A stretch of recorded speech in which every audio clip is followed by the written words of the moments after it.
بسم الله الرحمن الرحیم. د دین د پاره علماء کرامو، بزرګانو، نیکانو خلکو ډیر تکلیفونه برداشت کړي دي. بیا د دین دا رڼا او د دین دا ښکلا دا موږ ته را رسېدلې ده. وړو وړو ماشومانو په وړوکي عمر کې د دین د پاره څومره سختې تېرې کړي دي، څومره تکلیفونه برداشت کړي دي. افرین دي په هغه میندو باندې او شاباسي دی د هغه ماشومانو دپاره او دغه وړو دپاره چې په تنکي عمر کې او په کم عمر کې خپل بچپن، خپل ځواني، خپل الکوالي، خپل خواهشات، خپل جذبات د الله په دین باندې قربان کړه. او افرین او صد افرین دی په هغه میندو باندې چې د خپل زړه ټوټه او د خپل زړه حصه او خپل لخت جگر د دین او د الله او د مذهب په نوم باندې قربان کړه او د دین د پاره وقف کړه. په دې سلسله کې څومره تکلیفونه برداشت کړي میندو، ماشومانو. یو وړوکی ماشوم په لار روان دی د الله د دین د حاصلولو دپاره، د پیغمبر احادیث د کولو دپاره، او څومره تقوا طهارت سره دغه خلکو موږ ته دین راورسو. په دې سلسله کې یو ماشوم دی، محمد نوم دی، لاړو په سفر باندې روان شو. پخواني سفرونه معلوم نه و چې میاشت پس به واپس راځي که کال پس به واپس راځي. کله به سفرونو طول ونیولو او ډیر وخت به ولګېدو. دا ماشوم روان شو، په کشتۍ کې کېناستو. بیا د کشتۍ سفر څومره ګرانو، د اوبو د دریابونو د سمندرونو سفر څومره ګراني. غټ غټ خلک په هغې کې یریږي او خوف او خطر په هغې کې راځي، هواګانې سیلۍ راځي. دا ماشوم په کشتۍ کې کېناستو. مور له یو بټوه شان تیاره کړې ده. پخوانۍ ښځې که تاسو کتلي وي هغوی سره به د کپړې داسې تیلی شان وي. دې ماشوم له یو تیلی تیاره کړې ده، یو پرس، یو بټوه شان. په هغې کې ولسه دینار درهم ایښي دي. هغه دې ماشوم ځان سره ایښي دي چې پوره کال به په دې باندې ګزاره کوي او دا خوراک سکاک به کوي.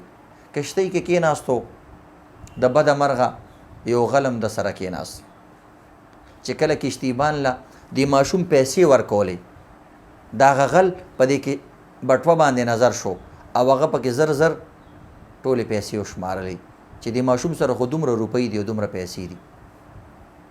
لږ ساعت پس ګوره ناشنا کارو شو. دې غل آواز وکړو، وایي زمانه پیسې روکې شوي دي، غلا شوې ده زمانه. ټولو خلکو ورته ویلې چې دا خو هېڅ خبره نه، ټول کسان دلته موجود دي او ته وګوره جب کې به دې پرتې وي، پیسې به در سره وي. ویل نه، ما سره نشته دی او ما ته پیسې معلومې دي او بټوه هم راته معلومه ده او دومره دومره روپۍ دي پکې. ټولو ویلې تالاشي والا ده ټولو.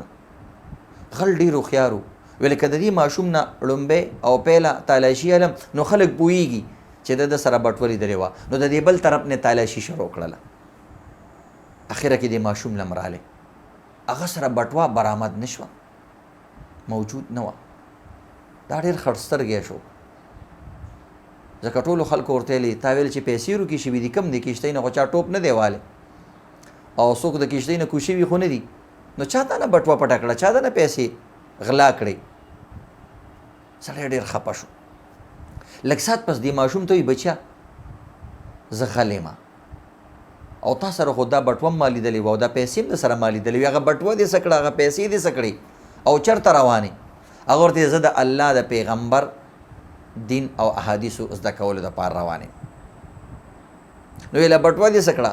ویله بټوه ما دې دریاب ته غذار کړه. ویل ولې دې غذار کړه او څه به کې، څه به خورې؟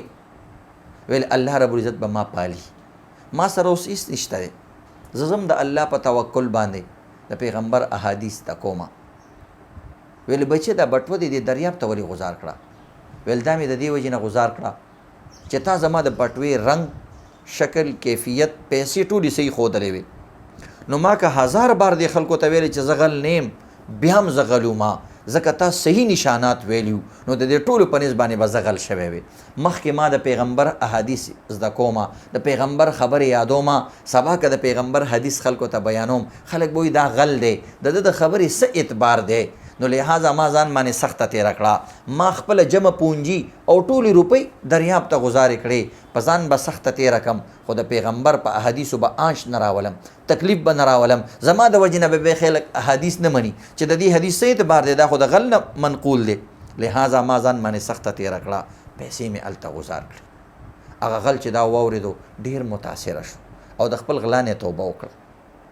سوچ وکړئ دغه ماشوم باندې به څومره سخته تېره شوي، خو د پیغمبر د حدیث دپاره او د دین د حاصلولو دپاره هغه څومره قرباني ورکړه. لوږې تندې به پرې تېرې شوي وي، سخته به پرې تېره شوي وي، د انسان جب کې پیسې نه وي، ضرورت یې نه پوره کېږي، څومره سخته انسان باندې تېرېږي. خو بیا الله رب العزت امت ته وښودل، خلکو ته وښودل چې کم ماشوم زما د دین دپاره قرباني ورکړه، الله د هغه محمد ماشوم نه محمد بن اسماعیل البخاري جوړ کو، د امام بخاري په نوم یادېږي. نن که یو سړی 7 کاله سبق ووایي او دین علم حاصل کی، خو د هغه امام بخاري کتاب یې چې نه ویلې، نو موږ هغه ته ناقص عالم وایو، موږ ورته نیم عالم وایو، هغه ته څوک د سره عالم وایي نه، چې تر څو پورې د هغه ماشوم لیکلی شوي احادیث او هغه کتاب یې نه ویلي او الله رب العزت د هغه کتاب لا دومره فوقیت او شرافت ورکړو چې هغه کوم کتاب کې احادیث لیکلي دي. بعض عالمان وایي اصح الکتب بعد کتاب الله الصحیح البخاري، وایي د الله د کتاب نه پس که بهترین کتاب دی هغه دغه بخاري شریف دی. نو دا هغه ماشوم لیکلی. دغه رنګې موږ او تاسو لم پکاري د الله د دین دپاره کوششونه وکړو، محنتونه وکړو او ځان سرخورو کړو او د الله دین په دنیا کې بالا کړو.